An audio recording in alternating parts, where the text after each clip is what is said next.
Sa video na inilabas ng PHIVOLCS, kita ang panandaliang lava fountaining sa bunganga ng bulkan. Ayon sa mga eksperto, indikasyon ito na patuloy ang pag-aalboroto ng mayon na higit 120 araw na ang tinatagal ng aktibidad. Nananatiling nasa alert level 3 ang bulkang mayon, kaya ipinagbabawal pa rin ang pagpasok sa 6-kilometer permanent danger zone. Patuloy namang binabantayan ng PHIVOLCS at iba pang ahensya ang sitwasyon ng mayon.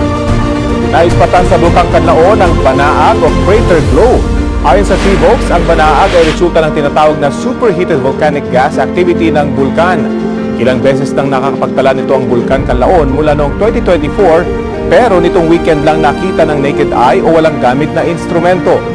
Posible ring indikasyon ng magmatic eruption ng banaag ayon sa PHIVOLCS. Kaya manatiling alerto ang mga kapuso nating malapit sa Bulkang Kanlaon na nasa alert level 2. Sa nakalipas na 24 oras, may naitala ring 7 volcanic earthquakes ng bulkan at nagbuga ng mahigit 1,000 toneladang asupre o sulfur dioxide.